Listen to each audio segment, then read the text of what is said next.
弟兄姊妹平安，眨下眼咧，我哋就嚟到啟示錄第9章嘅尾段嚇。咁咧，其實由第6章開始咧，就講到末日嘅災難一啲審判嘅信息。咁咧，之前提過有7人嚇死咗咧1/4嘅人，跟住喺7號嘅裏邊咧，頭嗰5號咧，咁就冇死人嘅。不過咧，即係唔知係咪好似有句歌有首歌咁啊，比死更痛苦嚇。就係咧，唔會死，不過會受苦，想死咧都死唔去咁樣嚇。咁咧就今日嚟到第6印，咁咧就一個好重手嘅災禍，咁咧就會死咗1/3嘅人。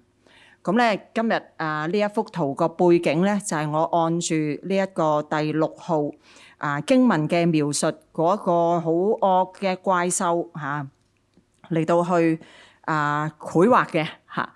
咁咧大家見到個馬個頭係咩嚟㗎？獅子嚟嘅喎嚇，口中咧噴火係咪啊？唰一聲咁啊，好大火嚇。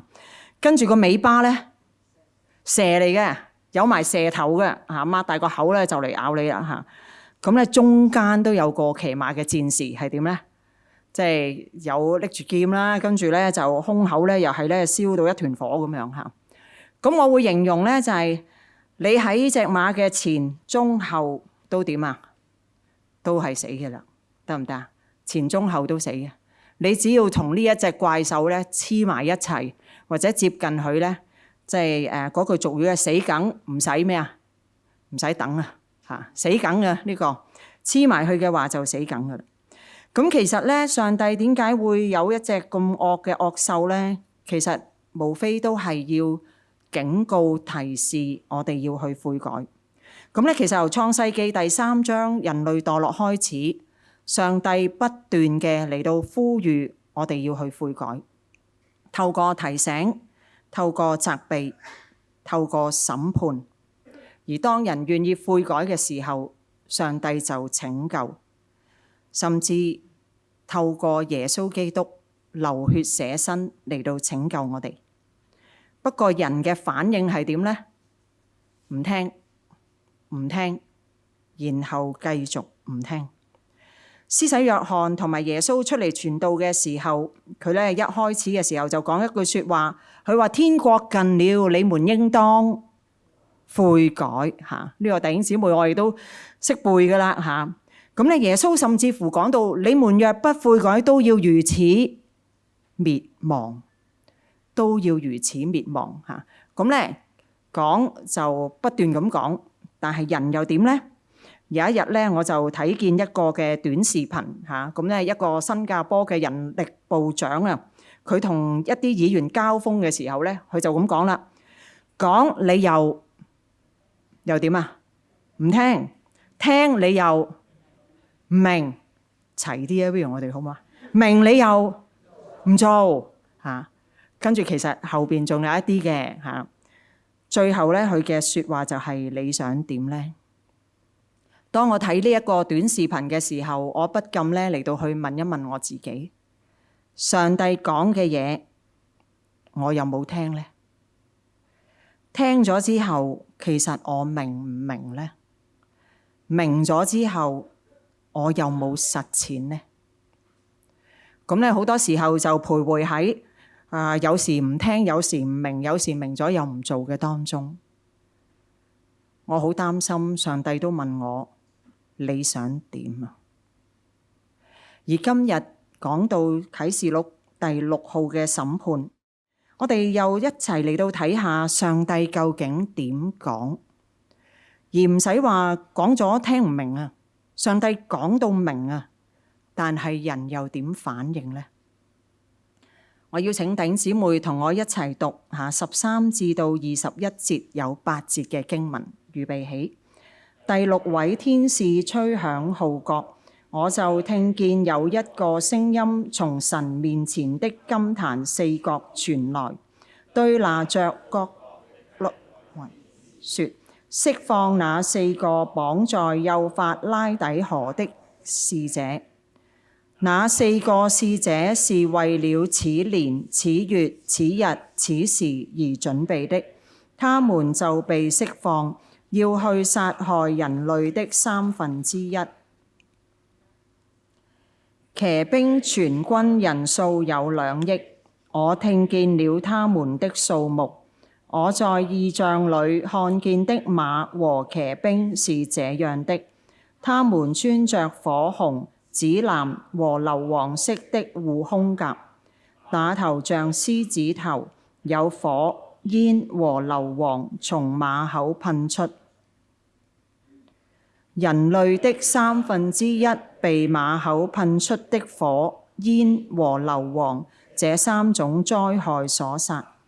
馬的權能在於他們的口和尾巴，因為他們的尾巴像蛇一樣長着頭，用來傷人。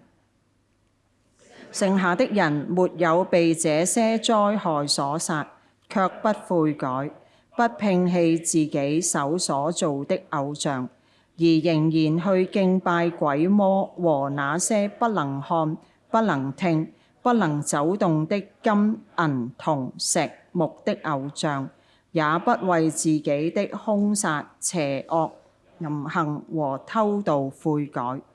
好，8節嘅經文，我相信弟兄姊妹讀嘅時候咧，就都唔難理解嘅。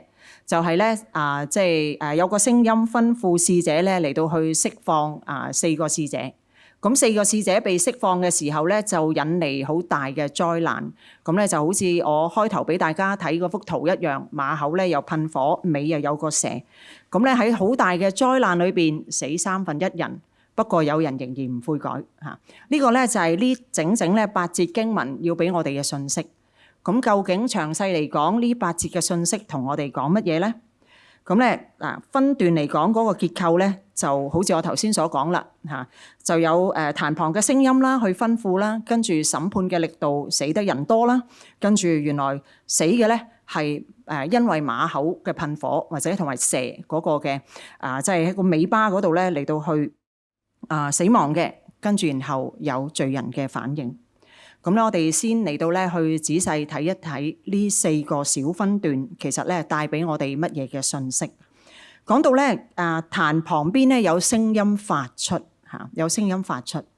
咁咧喺啟示錄嘅第6章咧，其實壇嘅下邊咧都有聲音發出嘅喎，就係咧一啲殉道者嘅亡魂嚇喺度呼籲或者喺度呼求。喺度咧祈求上帝就係你唔審判人流血嘅罪到幾時？因為咧佢哋受到因為信仰而受到迫害，受到一啲惡者嘅逼迫，以致咧佢哋即係肉身死亡。跟住佢哋喺壇底下咧就話幾時你嚟到為我哋伸冤？跟住然後喺第8章壇嘅旁咧又有一啲聖徒嘅祈禱。咁咧，雖然經文冇講到聖徒有咩祈禱，但係按住之前嘅7印嗰啲嘅災禍，我相信就好似我哋一樣啦。若果你面對災禍，我哋都會問上帝要到幾時，同埋咧究竟我哋點樣可以得解救？上帝你幾時去介入？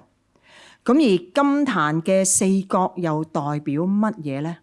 咁咧，如果大家有印象咧，喺舊約聖經裏邊咧，所羅門王登基嘅時候咧，就有一個人咧就去抓住祭壇嘅4角嘅喎，嗰個咧就係所羅門嘅哥哥嚇。所羅門嘅哥哥亞多尼亞喺所羅門登基之前咧，佢就自稱為王，要同咧所羅門咧即係可以話爭一爭高下。咁當所羅門正式登基而大衛王又即係正式即係傳位俾所羅門嘅時候咧，亞多尼亞就驚起上嚟啦，於是咧就即刻跑去聖殿攬住聖殿祭壇嘅4隻角，咁咧就代表住咧上帝喺上帝嘅面前，你唔可以去殺戮我就代表住呢一個祭壇嘅4角咧，代表住上帝嘅保護，而且咧上帝係有能力去扶庇倚靠上帝嘅人。咁所以呢一個祭壇旁嘅聲音咧，係代表住上帝親自去回應嗰啲喺祭壇底下呼冤嘅亡魂，亦都係代表住上帝有能力去保護喺祭壇裏邊所發出聖徒嘅祈禱。喺祭壇旁嘅聲音，佢講到吩咐使者去釋放被綁喺幼發拉底河嗰4個使者，而且咧賜俾佢哋嘅權柄或者係容讓佢哋有權柄殺死地上1/3嘅人。當我哋今日聽到咧幼發拉底河咧，其實對我哋嚟講咧，我哋就冇乜印象嘅嚇。你問我城門河喺邊，我就知嚇。幼發拉底河咧，即係仲要講冇雷公咁遠係咪啊？嚇，實在唔知喺邊。但係對第1世紀甚至乎對即係由舊約到新約嘅猶太人嚟講咧，幼發拉底河係好熟悉嘅一條河嚟嘅。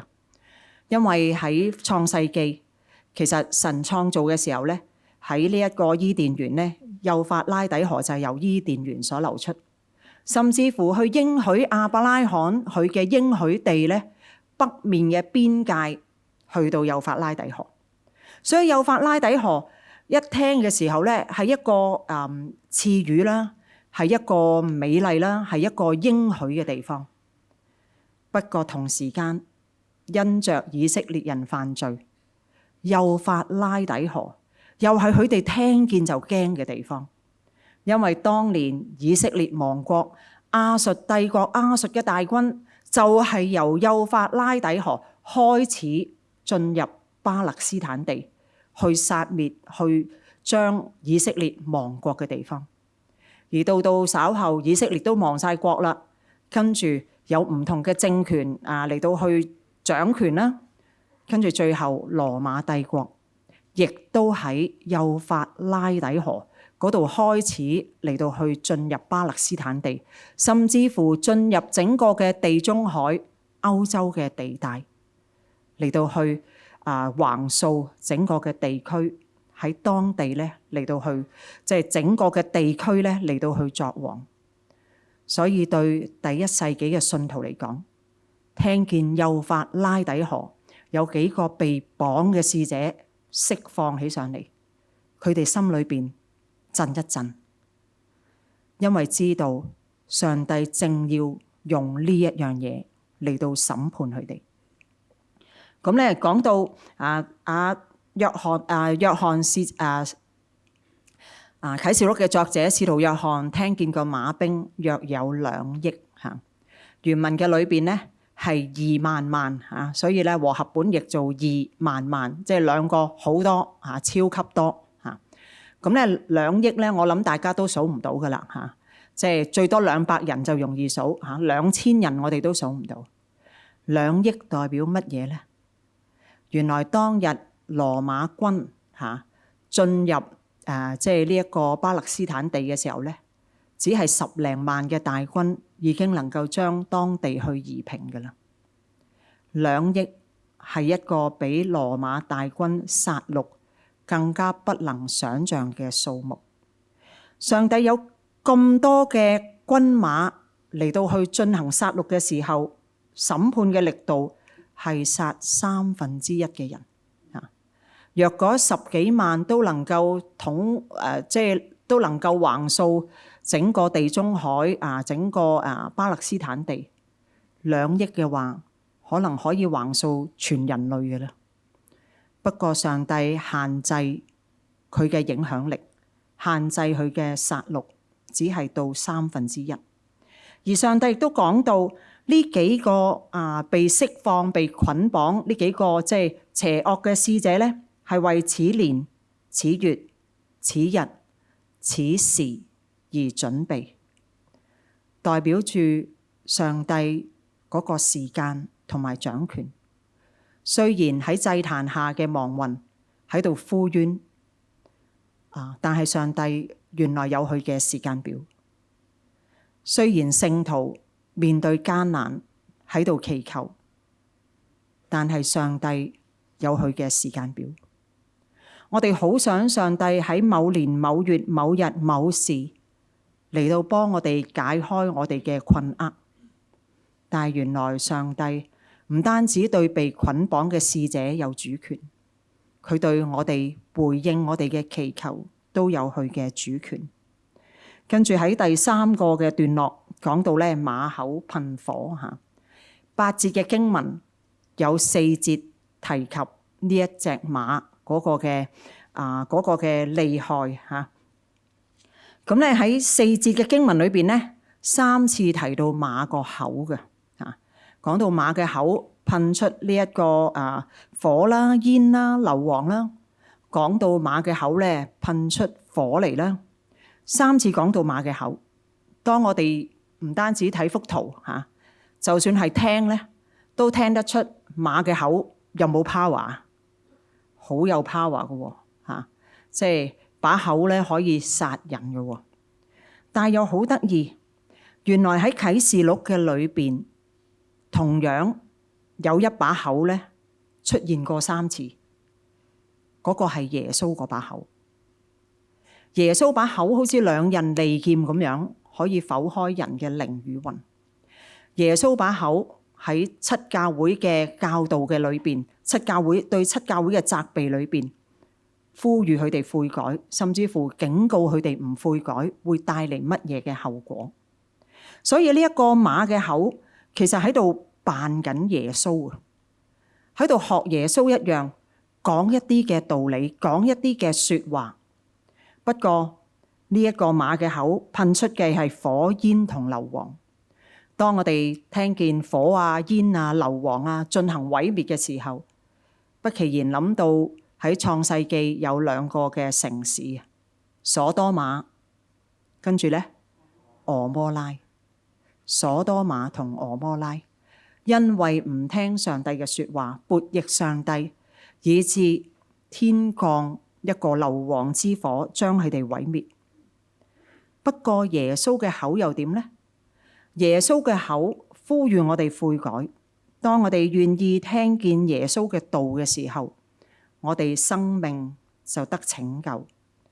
一個係進行毀滅，一個係賜予生命。馬嘅口能夠咧去殺人，耶穌嘅口能夠賜俾人生命。而喺啟示錄第7章講到，凡聽上帝說話嘅人，歸到主名下嘅人，額頭係有上帝嘅印記，以致我哋唔會受災禍嘅影響。不過若果你唔聽耶穌嘅說話，成日聽馬口嘅說話咧，咁你就唔會有呢一個嘅印記，而係只會最終引致毀滅同埋滅亡。喺啟示錄寫一封信寫俾7個嘅教會，講到咧提到佢裏邊有失落咗嘅愛心，有啲嘅信徒向世俗嚟到去妥協，有啲甚至乎有淫亂嘅行為，亦都參與拜偶像嗰啲嘅祭祀啦，或者係吃祭偶像之物。當日7教會嘅問題，我想問弟兄姊妹，今日嘅教會有冇呢啲問題出現呢？唔知今日你同我之間有時你都會發現自己其實失落咗啲愛心㗎。有冇愛耶穌或者愛人冇你初初咁熱切呢？會唔會都係時高時低呢？又冇向一啲世俗嚟到妥協呢？有啲時候我會聽見唔同嘅弟兄姊妹講，人在江湖點啊？身不由己嚇，身不由己。喺工作裏邊，若果我老細係拜偶像嘅，咁我好難唔裝香嘅喎。若果喺工作嘅裏邊，我老細叫我做少少手腳，我好難去拒絕嘅喎。而我哋係咪咁樣向世俗去妥協呢？係咪當我哋講到失落愛心嘅時候，可能嗰個惡者會提我哋，你唔係冇愛，不過嗰個人唔可愛，或者佢唔值得愛，又或者係提我哋，喂，你其實已經愛過佢1、2、3、4、5、6、7、8、9、10次嘅啦，不過佢仲係咁衰，所以你唔愛佢就點啊？情有可原。呢啲可能係嗰個馬口噴出嚟，睇落去咧，好似似是而非，又啱啱地嘅喎啲説話。甚至乎喺淫亂嘅裏邊，今日嘅世代會話俾我哋聽，呢啲叫咩啊？愛情婚外情叫咩啊？人權。同性戀叫咩啊？自由。而我哋係咪都係俾呢啲嘅説話嚟到去影響同埋去同化呢？馬口所噴嘅火，原來係會將我哋去毀滅。無論我哋喺嗰個邪惡嘅怪獸嗰個魔鬼前邊、中間、後邊，我哋見到佢唔防備嘅時候，我哋一定會受到影響。跟住到第四個小段啦，就係講到罪人嘅反應。當人聽見你會失去生命，1/3嘅人咧會死。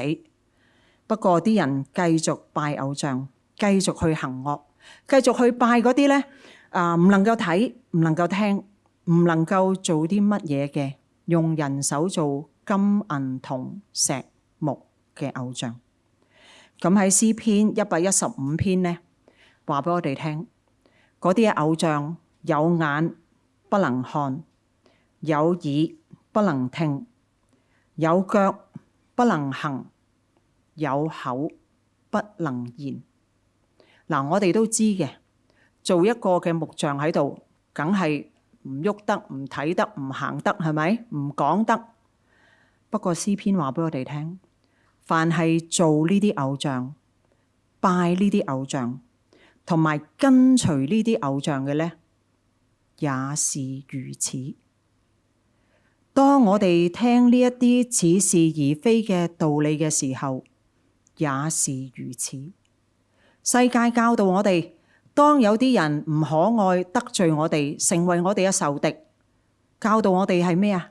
新聞都會講嘅，甚至乎成為旅遊嘅景點，就係去打小人，去鬧佢啦，咒詛佢啦。但係耶穌叫我哋點呢？去愛佢，為我哋嘅仇敵嚟到去禱告。當世界教導我哋要恨我哋嘅仇敵，要俾翻啲顏色去睇，但係耶穌教導我哋要愛。跟住嗰啲人話繼續行去嗰啲嘅兇殺，嗰啲嘅邪惡，嗰啲嘅拜偶像。或許我哋會話，我哋其實冇兇殺，我都冇殺人。不過耶穌話，凡心裏邊恨你嘅弟兄嘅，你就等於殺咗佢。我哋心裏邊係咪懷恨呢？當耶穌佢願意寬恕我哋，又叫我哋要赦免人嘅時候，我哋係咪會覺得嗰個人根本唔值得赦免？當教導我哋要孝順父母，我哋就會反問，父母係咪真係做得好好先？當話要順服丈夫，我哋又會問，今時今日男女點啊？平等喎。好多世界嘅價值觀似是而非嚟到去影響我哋，叫我哋同上帝嘅說話相距越嚟越遠。我哋今日做唔做邊件事好？睇下報紙星座點講先，係咪啊？星座唔係迷信，係乜嘢？天文學。呢啲就係世界話俾我哋聽嘅說話。不過話俾大家聽，聖經講到明，恨惡嗰啲睇天象嘅人。跟住仲有算命睇相紫微斗數，呢啲叫乜嘢啊？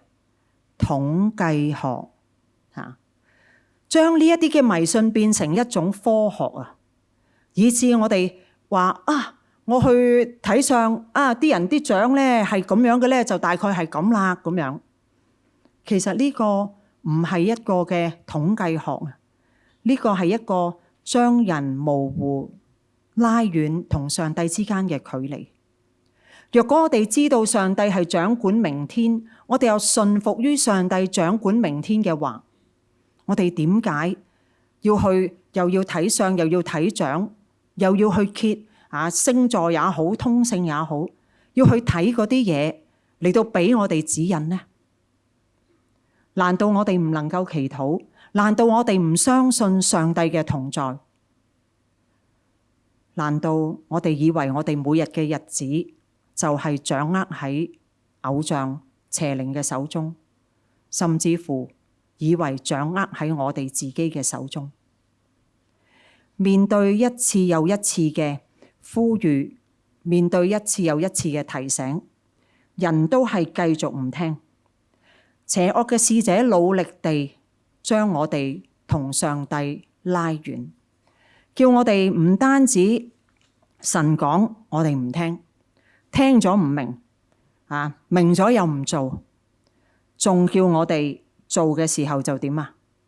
做錯，錯咗唔認，認咗唔改，改又唔服。頭先呢，俾大家睇嗰一幅馬口噴火嘅圖咧，講到咧馬佢個口前邊就噴火，中間有一個使者有個騎兵都係殺人嘅，尾咧就有蛇我哋知道蛇都係好狡猾代表住撒旦。咁而喺創世記第3章神咧吩咐即係應該喺第2章吩咐咧就分辨善惡樹嘅果子係唔能夠食嘅。跟住夏娃見到咧就點咧？蠢蠢欲動。跟住蛇就提佢啦，唔可以食，係咪真係唔可以食啊？係咪食？其實咧，上帝只係唔想你好似佢一樣分別善惡啊。跟住然後夏娃話食嘅時候咧就可能死嘅跟住蛇話一定唔死。蛇嘅口同樣喺度講緊一啲似是而非，聽落去有啲似，但又唔係完全係上帝嘅說話。目的就係去牽引我哋離開上帝。當我去預備今日嘅講道嘅時候，呢一個錯又唔認，認又唔改。當我去預備嘅時候咧，咁我就去回想我自己。我面對主耶穌嘅說話，其實佢講我都好坦誠話俾大家聽，其實我係聽嘅，我好願意去聽。當我睇聖經睇得唔明嘅時候，我好願意去睇其他牧者嘅分析嘅講道，睇其他聖經學者咧點樣寫，點樣去解釋。當我聽完之後明咗之後，我都願意努力去跟隨。不過好多時候魔鬼撒旦會提醒我或者係欺哄我，你係想嘅，不過你都好攰噶啦，你做得好好噶啦，你可以唞下噶，你愛人都愛得好多噶啦，你係愛剩呢幾個嘅啫你可以有啲 quota 嘅魔鬼會咁提醒，即係會咁去引誘我嘅。而早幾日咧，佢甚至乎咧，魔鬼撒旦去離間我同上帝嘅關係係點咧？早幾日咧係我媽媽咧逝世1週年嘅日子。咁喺嗰一日，我咧就即係用咗一段嘅時間去安靜我自己，去回想同媽媽之間嘅關係，同埋咧回想佢由入醫院到離世嘅過程。我媽咪咧入醫院咧入咗5日。佢就過咗身啦。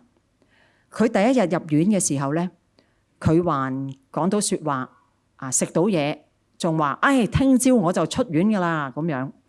咁我哋就個個就覺得聽朝佢就出院噶啦咁樣。咁點知第2朝一早咧，醫院就打嚟話我媽媽病危，進入昏迷嘅當中。咁我哋大嚇一跳。咁成家咁就喊晒，咁就去醫院。咁跟住喺第2日，我媽媽仲有一啲意識嘅底下，即係有啲嘅回應有啲我哋同佢有啲嘅祈禱更加確認佢嘅信仰，跟隨主咁咁然後咧，由第3日開始咧，佢就進入昏迷嘅當中。我諗下，其實我心裏邊好難過，因為我近乎咧，我每個月都會去探訪唔同嘅有病嘅弟兄姊妹，有好多都病危。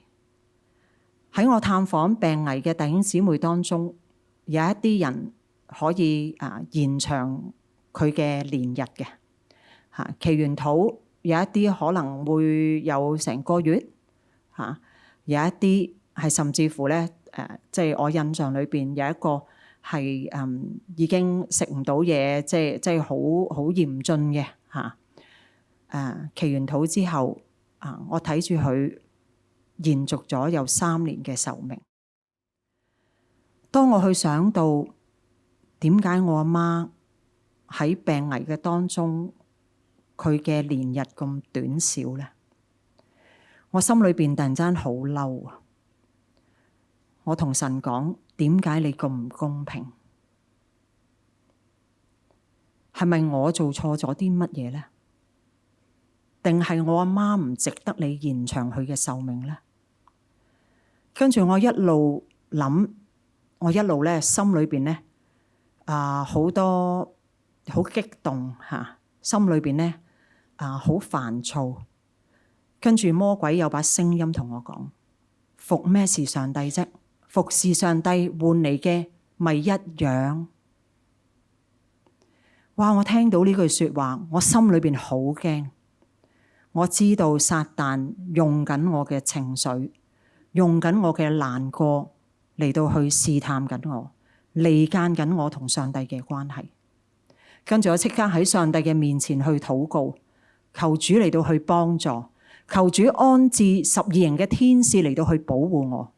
因為我知道呢個係撒旦嘅詭計，就好似馬口噴嘅火一樣，想我懷疑上帝對生命嘅主權，想我離開上帝，想我唔服於佢嘅主權。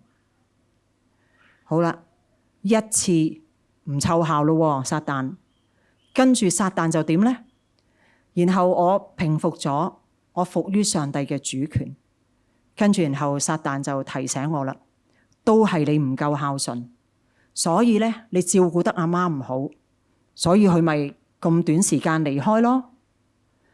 跟住我就一路諗，係啦，係咪我對阿媽講嘅嘢唔聽嚇？我有冇即係令到佢咁多遺憾？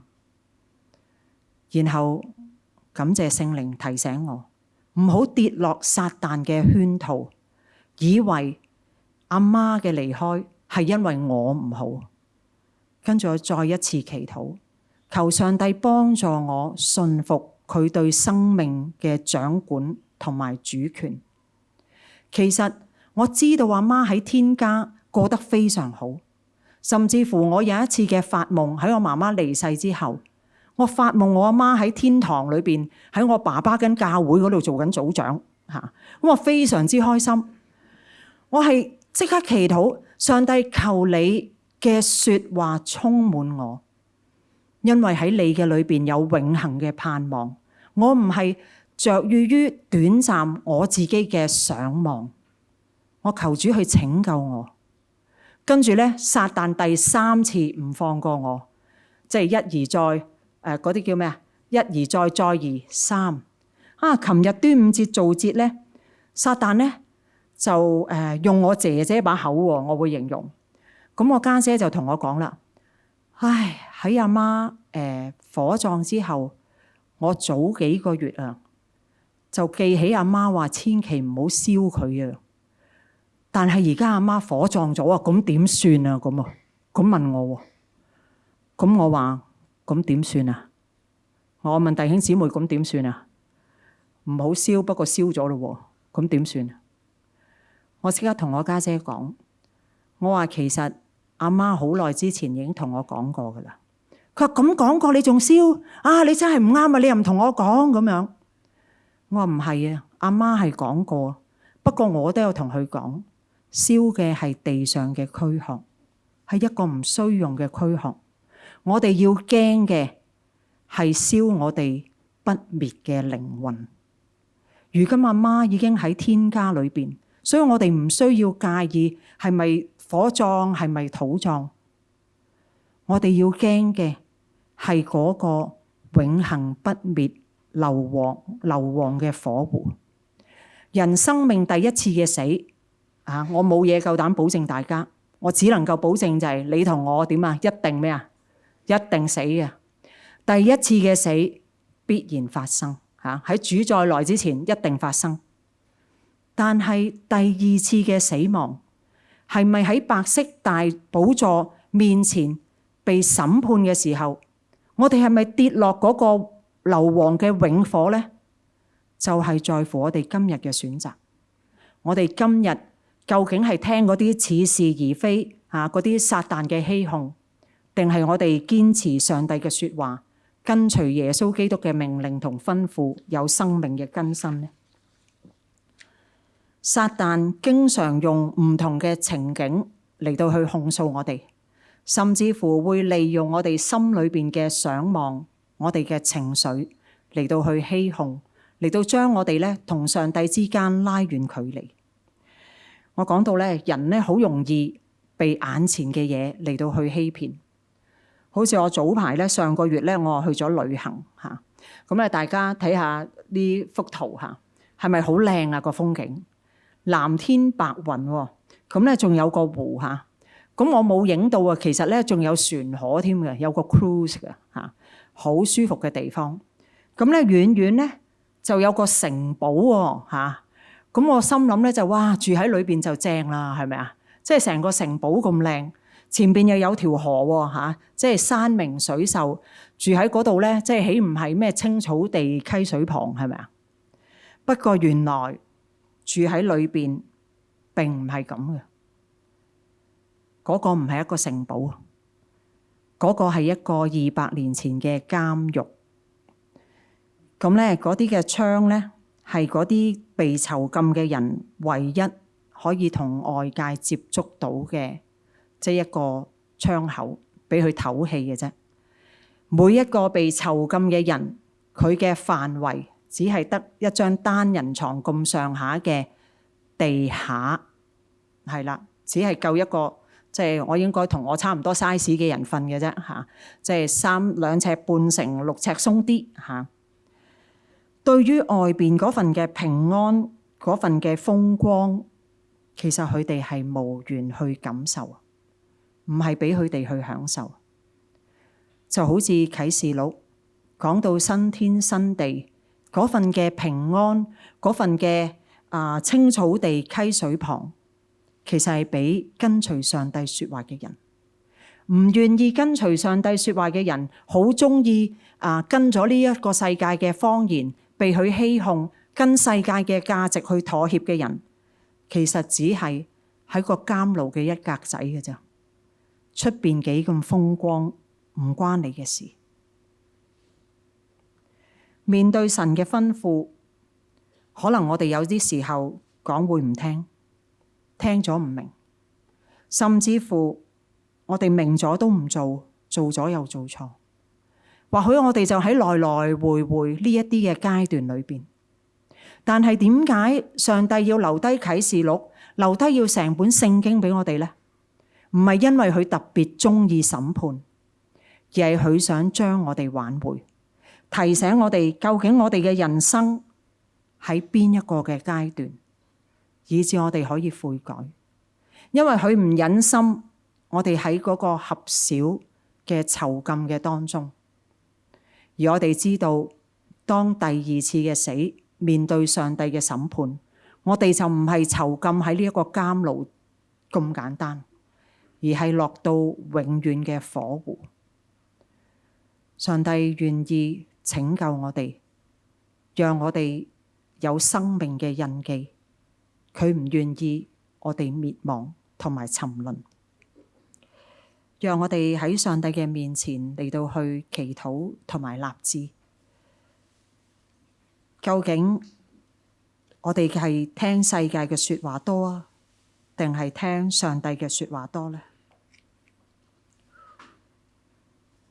當我哋聽咗嘅時候，我哋肯唔肯去實踐呢？即使艱難，我哋願唔願意去愛呢？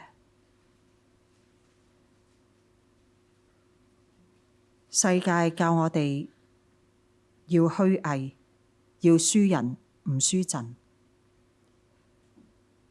但係我哋願唔願意按上帝嘅吩咐謙卑同埋真誠呢？